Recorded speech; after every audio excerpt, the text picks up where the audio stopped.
நம்ம ஒரு பெண் தலைவராக வந்துடும், பெண்களுக்கு ஏதாச்சும் பண்ணி ஆகணும் அப்படின்னு யோசிக்கும்போது என்னெல்லாம் பண்ணலாம் அப்படின்னு இப்போ நம்ம வாண்டடாக தமிழ்நாடு அரசு நிறைய ஸ்கீம்ஸ் கொடுக்குறாங்க. டிபார்ட்மெண்ட் வைஸ் வந்து பார்த்தீங்கன்னா பெண்களுக்கு தான் நிறைய முன்னுரிமை கொடுக்குறாங்க, நிறைய திட்டங்கள் கொடுக்குறாங்க, ஸ்கில் ட்ரைனிங் கொடுக்குறாங்க. அது என்னென்னா நம்ம பெருசாக வந்து அதை எடுத்துக்கிறது கிடையாது. அது மூலிமா நிறைய பேர் இப்போ சார் சொன்ன மாதிரி அச்சீவ் பண்ணி அதை வந்து பெரிய பிஸ்னஸாக பண்ணி பெரிய அளவில் வந்து லைஃப்பில் சக்ஸஸ் பண்ணுறவங்களும் இருக்க தான் செய்கிறாங்க. அட்லீஸ்ட் நம்ம வில்லேஜ் லெவல்லையாச்சும் அதை சக்ஸஸ் பண்ணி நம்ம வந்து ஒரு 500 ரூபா 1000 ரூபாய்க்கு போயிட்டு ஒருத்தர்கிட்ட நீங்கள் கேட்காத அளவுக்கு நம்மளால நமக்கு இருக்கிற டைமில் வீட்டில் நமக்கு இருக்கிற டைமில் ஏதோ ஒரு கைத்தொழில் பண்ணி அதில் நம்ம சம்பாதிச்சு அதை நம்ம ஃபேமிலிக்கு வந்து அதை யூஸ் பண்ணிக்க முடியுங்கிற நம்பிக்கை வந்து முதல்ல நமக்கு வரணும். அந்த நம்பிக்கை வந்துச்சு அப்படின்னாலே கண்டிப்பாக நம்ம ஏதாச்சும் ஒரு தொழிலை பண்ணணும். எப்போதும் போல வீட்லேயே இருக்கும், நான் ஹவுஸ் ஒய்ஃப் தான், நான் வீட்டில் தான் வேலை, எனக்கு குழந்தைய பார்த்துக்கணும், வீட்டுக்கார் பார்த்துக்கணும், நான் பாத்திரம் தேய்க்கணும், துணி துவைக்கணும், இது என் வேலை எப்பவுமே நான் இதை தான் பண்ணிட்டு இருப்பேன் ரெகுலராக. மீதி இருக்கிற டைமில் டிவி பார்ப்பேன், மீதி இருக்கிற டைமில் தூங்குவேன். இப்படி இல்லாமல் இப்படி கிடையவே கிடையாது. இப்படி இருந்தோம்னா நம்மளோட லைஃப் ரொம்ப ஸ்பாயில் ஆகிடும். ஏன்னா வேகமாக ஓடிட்டு இருக்குது. நீங்கள் உலகத்தை பார்த்தீங்கன்னா போயிட்டு ஒருத்தர் பார்த்தீங்கன்னா அவங்களுக்கு தூங்குற நேரம் கம்மியாயிடுச்சு, சாப்பிட்ற நேரம் கம்மியாயிடுச்சு, ஓடுறாங்க, ஏதோ ஒன்று நோக்கி ஓடுறாங்க. நம்ம ஓடும்போது தான் ஏதோ ஒரு விஷயத்தை சக்ஸஸ் பண்ண முடியும். கண்டிப்பாக நான் இதை வந்து நான் பண்ணிடுவேன், என்னோட லைஃப்பில் இதை நான் வந்து பண்ண முடியும்னு ஒரு கோல் வச்சு நம்ம ஓடுறோம் அப்படின்னா கண்டிப்பாக அதை நம்மளால் சக்ஸஸ் பண்ண முடியும். நான் நேற்று நியூஸில் பார்த்தேன்னு நினைக்கிறேன், அவங்களுக்கு 70 வயசு, ஒடிசாவா என்ன நினைக்கிறேன், அவங்க இப்போ மேரத்தானில் ஓட ஆரம்பிச்சிருக்காங்க. அவங்க 70 வயசில் ஓட ஆரம்பிச்சாங்கன்னா இப்போ பார்த்தீங்கன்னா அவங்க நிறைய சக்ஸஸ் பண்ணி ரொம்ப ஃபேமஸ் ஆகி ஓடிட்டு இருக்காங்க. 70 வயசில் நம்மளாம் ஓடுவோமானே தெரியாது. அவங்களுக்கு உடம்பு முடியலன்னு சொல்லி ஸ்டார்ட் பண்ணாங்கன்னா டாக்டர் சொன்னாங்கன்னா நீங்கள் வந்து கொஞ்சம் வாக் பண்ணுங்க, ரன் பண்ணுங்க அப்படின்னு சொல்லி அப்படி ஓட ஆரம்பிச்சவங்க இப்போ பார்த்தீங்கன்னா மேரத்தானில் ஓடி நிறைய வின் பண்ணி அவங்க இப்போ எங்கே போனாலுமே அவங்க தான் முன்னாடி வந்து ஓட வைக்கிறதுக்கே கொடுத்துருக்காங்க. அது மாதிரி வயசோ இல்லை நம்ம கேஸ்டோ படிப்போ எதுவுமே தடை கிடையாது. நமக்கு வந்து ஒரு தன்னம்பிக்கை இருக்கும், நம்மளால இதை நம்மளால் பண்ண முடியும் அப்படின்ற தன்னம்பிக்கை மட்டும் வந்ததுன்னா நம்மளால் எதோனாலும் பண்ணலாம். நான் ஒரு ஸ்டோரி கூட ஒரு சின்ன ஸ்டோரி படித்தேன். ஒரு ஐடி கம்பெனியில் போயிட்டு ஹவுஸ் கீப்பிங் வேலைக்கு போயிட்டு ஒரு அம்மா போயிட்டு கேட்குறாங்க. அவங்க வந்து ஆள் எடுக்கிறாங்கன்னு தெரிஞ்சுதான் இவங்க போகிறாங்க. போயிட்டு அந்த ஹவுஸ் கீப்பிங் வேலை கேட்கும்போது அவங்களோட மெயில் ஐடி வந்து கொடுத்துருவோங்க, நாங்கள் வந்து கொடுப்போம் அப்படின்னு சொல்லுவாங்க. ஹவுஸ் கீப்பிங் வேலைக்கு நானே படிச்சில்ல, எனக்கு என்ன மெயில் ஐடிலாம் எனக்கு தெரியாது அப்படின்னு. இல்லை கம்பல்சரி எங்கள் கம்பெனியில் உங்களுக்கு வேலை வேணும் அப்படின்னா வந்து மெயில் ஐடி கொடுத்தாதான் நாங்கள் வந்து எடுத்துப்போம் அப்படின்னு சொல்லியிருக்காங்க. சரிங்க, நம்ம வெளியில் வந்துடுறாங்க. வெளியில் வந்து என்ன பண்ணலாம் அப்படின்னு யோசிச்சுட்டே இருக்கும்போது கையில் பார்த்தா 50 ரூபா தான் இருக்குது. இந்த 50 ரூபா வச்சு என்ன பண்ண முடியும் அப்படின்னு யோசிச்சுட்டு போயிட்டு என்ன பண்ணுறாங்க, வெங்காயம் வாங்குறாங்க. 50 ரூபாய்க்கு வாங்கி அதை வந்து 2 பாகமாக பிரித்து 3 பாகமாக பிரித்து சேல் பண்ணுறாங்க. அன்றைக்கி அவங்களுக்கு 100 ரூபா கிடைக்குது. 50 ரூபாய்க்கு வாங்குறாங்க, அவங்க அதை பிரித்து விற்கும்போது 100 ரூபா கிடைக்குது. அடுத்தடுத்து இருக்கிற காசை வச்சு வாங்குறாங்க. இன்னைக்கு பார்த்தீங்கன்னா அவங்க வந்து ஒரு பெரிய மார்க்கெட் வச்சு சேல்ஸ் பண்ணுறாங்களுக்கே ஆகிட்டாங்க.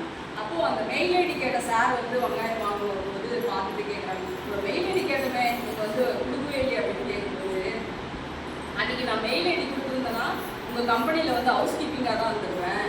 அது கொடுக்காம நான் வந்ததுனால தான் இன்றைக்கி வந்து நான் ஒரு வியாபாரியாக நான் ஒரு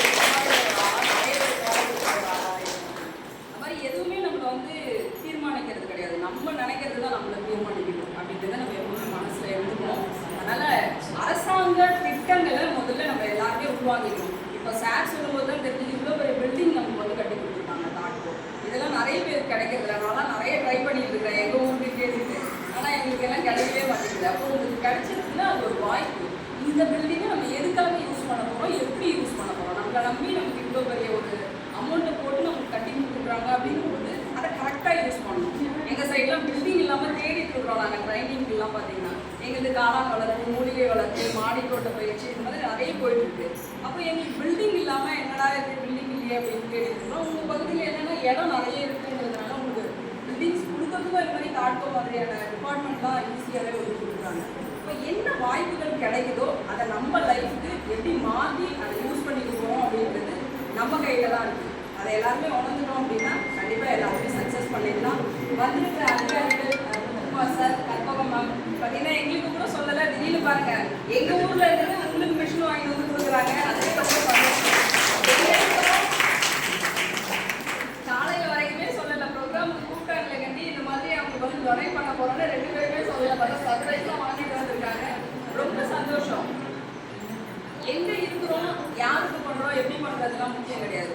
நமக்கு இவங்களுக்கு பண்ணணும்னு தோணுச்சு, நம்மளால பண்ண முடியும் அப்படின்னா கண்டிப்பாக பண்ணணும். நம்ம கையில் ஒரு 10 ரூபா இருக்குது, யாரோ ஒருத்தர் இந்த 10 ரூபா வந்து பீரோவில் வச்சு கூட்டி வைக்க போகிறோம்னு வச்சுக்கோங்களேன்.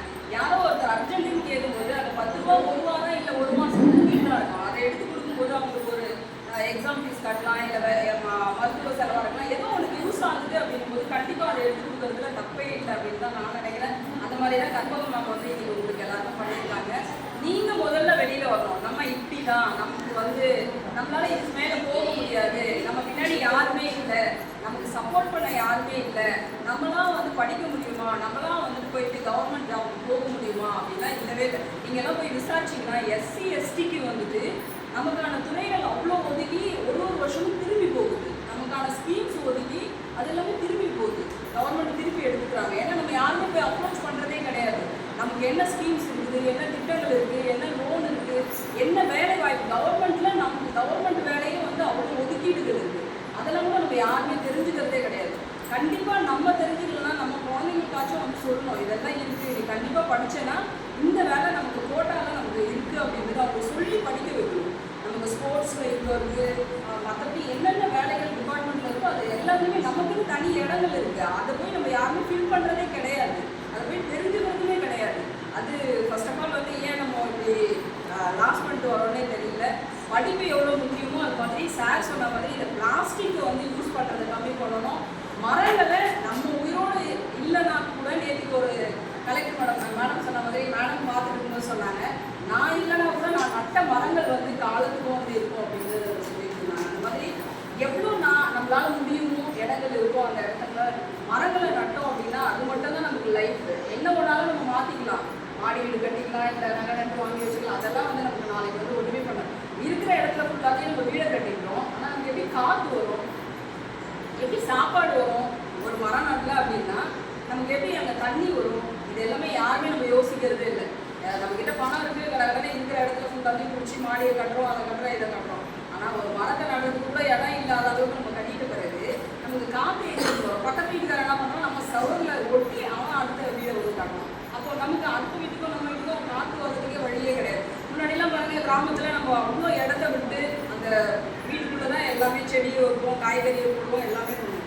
இப்போலாம் அந்த மாதிரி எதுவுமே பண்ணுறதுக்கு நமக்கு இடமே இல்லை. இருக்கிற இடத்துல கட்டி நம்ம வாடகை விட்டுடலாமா, அதில் ஒரு 4 ரூமை தட்டு வந்து வாடகை விட்டோம்னா அது ஒரு வருமானம் வர்றதுக்கான வாய்ப்புகளை உருவாக்கணும். அது தப்புன்னு சொல்லலாம். ஆனால் நம்ம இருக்கிற இடத்த நமக்கே அது யூஸ் இல்லை, நமக்கு வந்து நோய்கள் உருவாக்குது அப்படின்னும் போது கொஞ்சம் நம்ம எல்லாருமே யோசிக்கணும். ஈவன் நானுமே தான், நம்ம எல்லாருமே யோசிக்காததுனால தான் ஃபுல்லாகவே எல்லாமே கூட்டி நகரமயமாக்கப்படுறோம் அப்படின்னு சொல்கிறோம். ஓகே, நகரமயமாக்கிட்டு அப்புறம் என்ன பண்ணுவோம், சாப்பாட்டுக்கு என்ன பண்ணுவோம், காற்றுக்கு என்ன பண்ணுவோம், தண்ணிக்கு என்ன பண்ணுவோம், மழை வரல, காற்று இல்லை, சாப்பிட்ற இப்போ விவசாயம் பண்ணுறதுக்கான இடத்த எல்லாத்தையும் ஃப்ளாட் போட்டு விட்டு நம்ம வீடு கட்டிட்டோம்.